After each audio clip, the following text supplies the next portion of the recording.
Welcome to kids बच्चा TV. नए नए वीडियो देखने के लिए मेरे चैनल को अभी सब्सक्राइब करें बच्चों।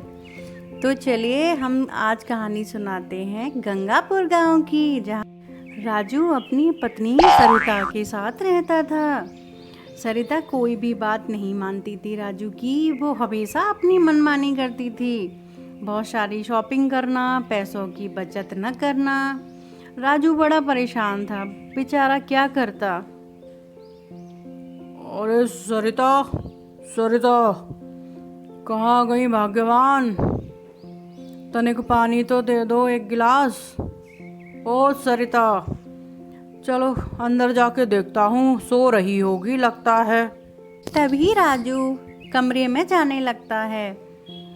बेचारा बड़ा दुखी था क्योंकि सरिता उसकी एक भी बात नहीं मानती थी और वो न ये समझती थी कि राजू कितनी मेहनत करके पैसा कमाता है, वो कितना गरीब है बेचारा।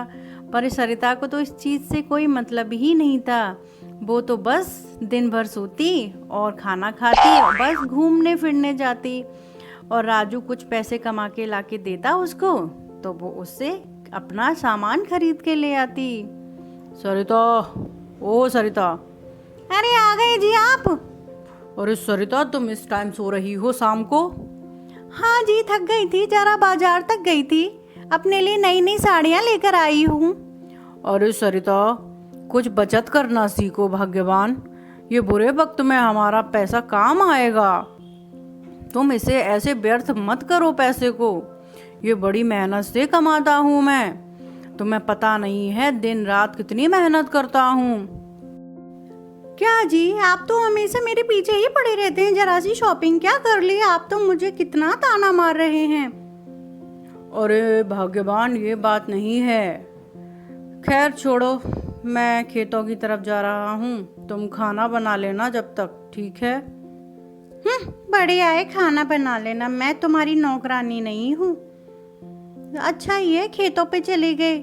अरे आज पड़ोस की औरतों को तो देखो, कितने महंगे महंगे गहने पहनती हैं, कितनी महंगी साड़ियाँ पहनती हैं। पता नहीं, न जाने कब अच्छे अच्छे सामान खरीदूंगी। राजू खेतों पे जाने से पहले हमेशा मंदिर जाया करता था।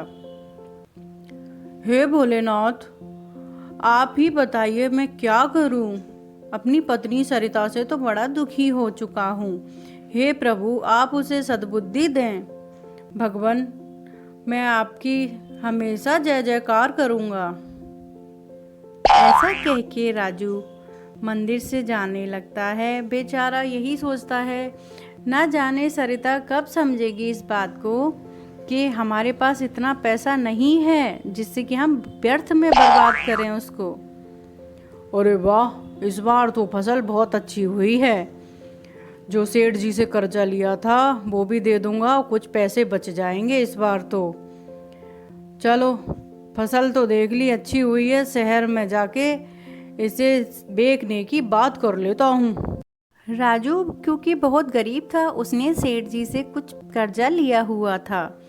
यही सोच रहा था कि चलो इस बार तो फसल अच्छी हो गई तो सेठ जी का कुछ कर्जा ही चुकता कर दूंगा। यही सोचते हुए वो घर की तरफ जाने लगा। सरिता, भाग्यवान, इस बार तो फसल बहुत अच्छी हुई है। कल सवेरे ही मैं शहर जाऊंगा, फसल मंडी में बेचने की बात करके आऊंगा। सरिता, मैं बहुत थक चुका हूँ, तुम चाय तो बना दो जरा मेरे लिए। ठीक है जी, आप बैठिए, मैं भी चाय बना के लाती हूँ। सरिता की बातों में बहुत मिठास भरी हुई थी क्योंकि वो अब जानती थी कि राजू के पास अब कुछ पैसे आने वाले हैं जिससे कि मैं बहुत अच्छे अच्छे गहने खरीदूंगी। तभी राजू को सरिता कहने लगती है, आप सो जाइए। और सरिता मन में यही सोच रही होती है, बस एक बार फसल के पैसे तो आ जाए मेरे पास, तब देखो क्या करती हूँ। राजू अगले ही दिन सो के उठता है और आवाज़ लगा के कहता है, सरिता, ओ सरिता, मैं शहर जा रहा हूँ। राजू को शहर में फसल बेचने के अच्छी कीमत मिलती है। राजू खुशी खुशी आके सारे पैसे सरिता को दे देता है। सरिता कुछ ही दिनों के बाद शहर में जाके अपना नया नया सामान खरीदने लगती है और यही खुश होती है सोचकर, वाह मेरा घर भी बहुत अच्छा दिखेगा, आस पड़ोस की औरतों से भी ज़्यादा। इस तरह से सरिता सारे पैसे खत्म कर देती है। राजू को बड़ा गुस्सा आया और कहता है, सरिता तुम क्या चाहती हो? सारे पैसे खत्म कर दिए तुमने, मैं सेठ जी को क्या दूंगा? अब आगे आने वाली फसल मैं कैसे बोऊंगा?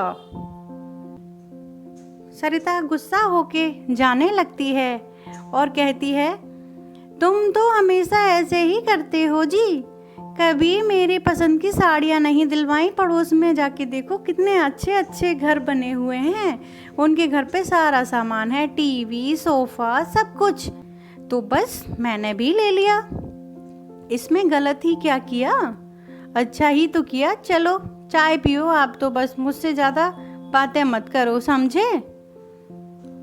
सरिता मैं बड़ा परेशान हूँ तुमसे, मैं तो बस जा ही रहा हूँ यहाँ से।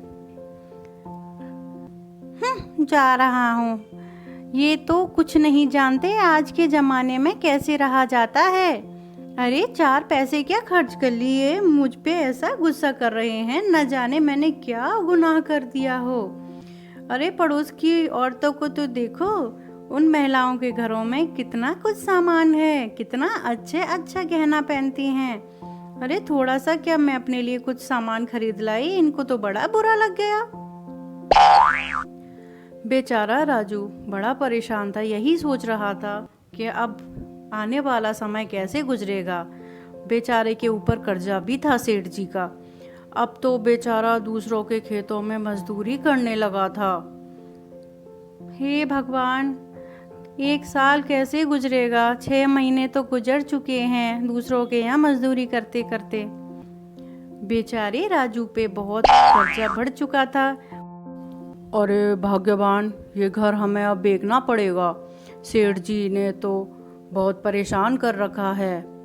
मैं तुम्हें समझाता था ना कि बुरे वक्त के लिए पैसा बचा कर रखो, पर तुमने मेरी एक न मानी। देखो आज हम पे कितनी गरीबी आ गई है, अगर ये पैसा तुम बचा के रखती तो आज ये हमारे काम आता, पर तुमने मेरी एक न मानी। देखा, अब सेठ जी को ये मकान बेचकर ही मुझे पैसा देना पड़ेगा। अब सरिता समझ चुकी थी कि पैसा बुरे वक्त के लिए हमें बचा के रखना चाहिए। अब उसने अपने पति से वादा किया, सुनो जी, अब आज के बाद मैं कभी गहने साड़ियों की जिद नहीं करूँगी और ना ही पैसे को बर्बाद करूँगी, मुझे माफ़ कर दीजिए। अब हम पैसे को हमेशा बचा के रखेंगे।